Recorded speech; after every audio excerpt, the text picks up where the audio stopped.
Greetings shippers, welcome back, and it's time to do something a little different. It's time to take a look at the apparent rise of a shipping culture as a moment in fandom history. For the fandom in which it is arising has had a very controversial start and is still difficult to discuss in certain circles, and indeed exemplifies many different types of divides. Divides between mainstream media and new media, divides between older and newer fans, and just in how fandom is perceived. We're going to be talking about She-Ra and the Princesses of Power. Before we get started, it must be reiterated that this is not a bashing space. This is simply a discussion and in no way a judgment of whether one loves, hates, or is ambivalent about the new series. A disclaimer that must be given, for She-Ra has proven itself to be a very difficult topic to discuss, or at the very least, a difficult one to find more balanced opinions on. Indeed, it seems very much to be a material where many fans are seeking the validation of others either loving or hating it. And if one falls more into the disliking it category, there are a lot of assumptions that are then placed upon that type of fan. For the discussion of what people have against this series has been very one-sided and one-note, and not touched upon all of the nuance therein. There have been ludicrous and toxic arguments, of course, but there have also been some other concepts that have not been fully highlighted. At the same time, there are many celebrating the series, as some doubted they would ever see a series like this in their lifetime. However, this is not a discussion about She-Ra in general, but about She-Ra's emerging shipping culture, and how it is in no way a surprise, and how the staff appears to be ready for it, and also how it exists in a unique bubble thanks to what has come before. Unlike certain fandoms, there are people that are excited that She-Ra has a shipping contingent, particularly such a plethora of queer ships, and queer femslash to boot, a traditionally smaller subset of shipping culture that has begun to have a boom in recent years at the time of this recording, canonically and within fandom. So some feel that this represents a positive shift in the fandom landscape. Now, while shipping may have become more mainstream as time has gone on, or at least more people have been made aware of it, that does not mean it is more understood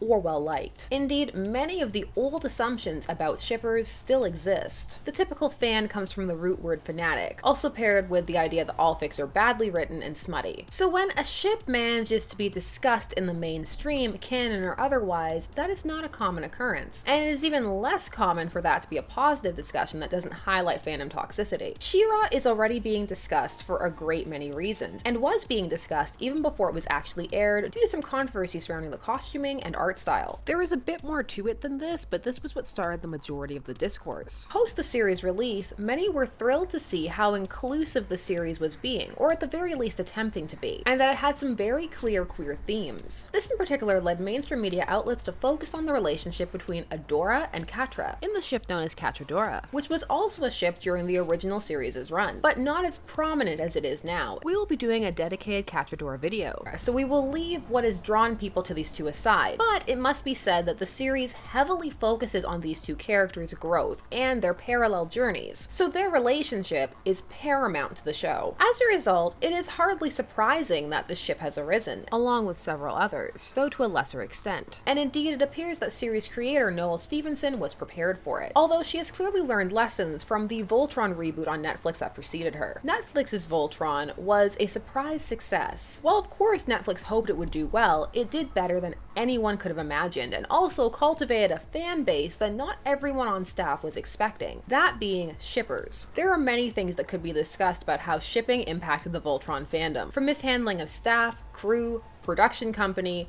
a whole bunch, not to mention some sadly poor displays of fandom. And we have discussed it a fair bit here on this channel. Regardless of how one feels about who was more at fault in that situation, or if there is equal fault to go around, one thing is for certain: it made new creators be aware of how powerful the shipping contingent was, and how that could be a very positive or a very negative thing, and at the very least, to be prepared. Noelle Stevenson is indeed prepared for many eventualities, for she is casting a wide net and trying to work through many issues with She-Ra, from representing all kinds of different gender identities, different sexualities, reclaiming princesses, breaking down binaries, de-aging the characters to make it more of a coming-of-age tale. There is just a lot happening, and Stevenson wants it to be open to multiple reads, and has also been very quick not to promise anything, as one has seen what can arise in these fandoms when promises are made. When it came to shipping Catradora and the future for these two, Stevenson had this to say: "I don't want want to put a narrative on it that isn't necessarily in the show itself. I want the people watching it to draw their own narrative from that. It's something that continues to unfold through the series, and it's something I'm very, very eager for people to see. Adora is a young woman when the show starts. She's on the edge between teenager and adult. She's stepping out into the world, finding her own voice, finding herself. There's a lot to read into that, and a lot of it is subtextual, but it's a reading that's definitely fair. Catradora does appear to be taking off, as it has dethroned Clans as the #1 ship on Fandometrics at the time of this recording. Fandometrics is a measurement on Tumblr that people tend to look at to see what is popular in fandom. It must be reiterated again that Tumblr is not all fandom. Fandom takes place across multiple different forums, and Tumblr is but one of them, but it does tend to be the one that the mainstream zeroes in on when they want to discuss fandom as a whole, and can often be a good reflection of what is currently popular, as it is known as a fandom hub and tends to be louder and tends to produce content that is more digestible for those who are outside of fandom to comprehend and be able to showcase. There are some who are thrilled that Catradora has dethroned Clans, as the rise and fall of Clans has been an interesting moment within fandom as well. Well, relative fall. It is still extremely popular. However, it must be noted that dethroning Clans at this point, post-season 7, pre-season 8, is not the same feat as it would have been, say, post-season 3 or 4. Indeed, a few weeks prior at the time of this recording, Simbrock had the #1 spot. And here is where it must be highlighted that Tumblr is not all fandom. For while Catradora may be the #1 ship on Tumblr, it is not having the same impact everywhere else. If one goes to some of the other archives, say AO3, Wattpad, DeviantArt, just to name a few, one will not find as huge of an outpouring of She-Ra content as they may have expected. Where they will find it is on Tumblr and Twitter, and also more up-and-coming based platforms such as TikTok. Some feel that this is because She-Ra very much appeals to those demographics, and more importantly, those audience bases, meaning the specific attitudes that tend to be exemplified by avid users of Tumblr and Twitter alike. She-Ra is a very progressive show, and it knows it, and it's attempting to be that. It makes no bones about it. It is what it is, and it's proud to be what it is. However, here is where some begin to fear what exactly may evolve in the transformative fandom as a result. She-Ra owes its existence to many building blocks that have come before. One of the most obvious ones is Steven Universe. This can be seen even in the series' own art style. It is also inspired by Voltron, that being the taking of a popular classic 80s material and revamping it for a modern era, with the promise of modern values. The fear arises because in fandom there has been a trend that the more progressive and welcoming the source text is, the more vitriolic and angry the fandom can tend to become. This is by no means a hard and fast rule, and in certain situations may be a case of highlighting the bad over the good, as all of these series have large good contingents of their fandoms as well. However, when the fandom goes dark,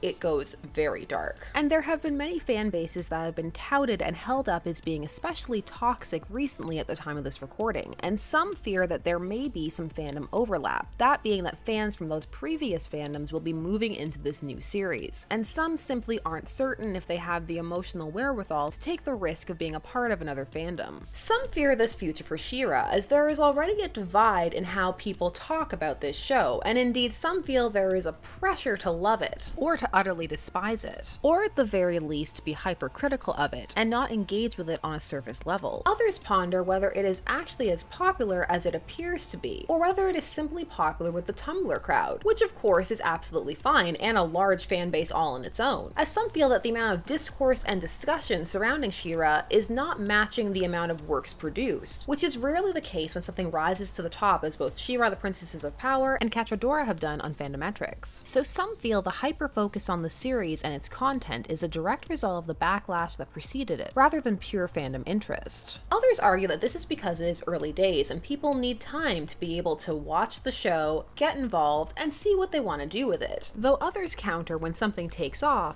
it takes off. Some feel that She-Ra, despite all of its many canon hints and moments that seem like they would lend themselves to shippers and be a shipper's dream, actually lend themselves more to the discourse side of things, and that certain shippers may be afraid to get involved in the fandom, especially if they have a pairing that does not seem to be the dominant one. Some fear that this will be a fandom where not all ships are welcome, despite the show's mantra of inclusivity. As with anything, it must be urged to check out both the show and the fandom for oneself, and if one feels like contributing, contribute and see what happens. There are always horror stories to be told in any fandom, some more than others, but there are also wonderful moments that one may miss out on if they don't take the leap and give it a try. It remains to be seen how large of She-Ra's shipping culture will become, and whether or not it will firmly take root on other sources outside of Tumblr, which raises an interesting question. Despite how many people the show is attempting to appeal to, and how well it has crafted itself around its theme, is its net perhaps too wide to capture anybody outside of a specific niche? Which may sound like a contradiction, but appears in the eyes of some to be what has occurred. She-Ra the Princesses of Power has its strong points and its weak points, like any show. It is very different from She-Ra the Princess of Power. It is possible to enjoy both, as they are incredibly different and bring different things to the forefront. One thing is for certain, the hashtag #NotMyShe-Ra is accurate in one sense. It is not one She-Ra from the past. It is something new. And love it or hate it, it stays true to its vision and what it embodies. It is well thought out for what it is trying to accomplish. Though that brings up another fear for some, that perhaps people will begin to read into moments that are not there, as when something is so carefully constructed and does put so much into the background and so many subtle cues for the audience to read,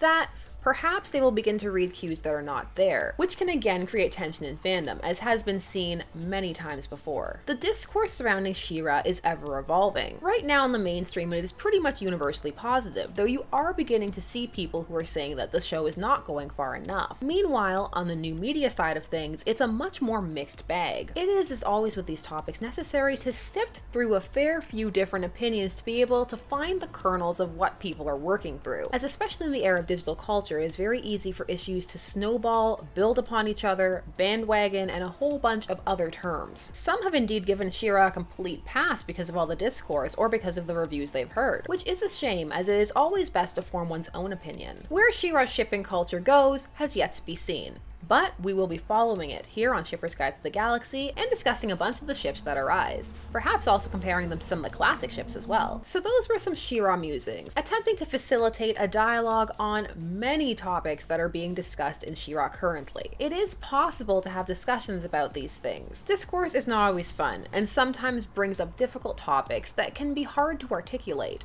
But it is possible to have these discussions respectfully, and hopefully we can do so down below. I want to hear what you think about the She-Ra reboot and its ships. Are you enjoying the reboot? Do you have any ships? If so, which ones? What about the reboot really worked for you and what doesn't? Share all of your feelings down below. And you know the drill, number them if you can. I love a good essay comment. If you haven't already, please do follow on social media to stay up to date, know when we're streaming, and just come on over and chit chat about fandom. It's a good time, I swear. Also subscribe, hit the bell notification so that you never miss a vid, for there are always many coming soon. Thank you so much for taking some time out of your day to chit chat about fandom with me. I always appreciate it. I'll see you again soon, and until then, let's get to the outro. Bye-bye. This has been Shipper's Guide to the Galaxy. Don't forget to like, share, comment, and subscribe. Special thanks to all of my patrons, names on the side, for helping to make these videos possible. There are, as always, more videos coming soon, so until then, stay tuned, for there are as many ships out there as there are stars in the sky.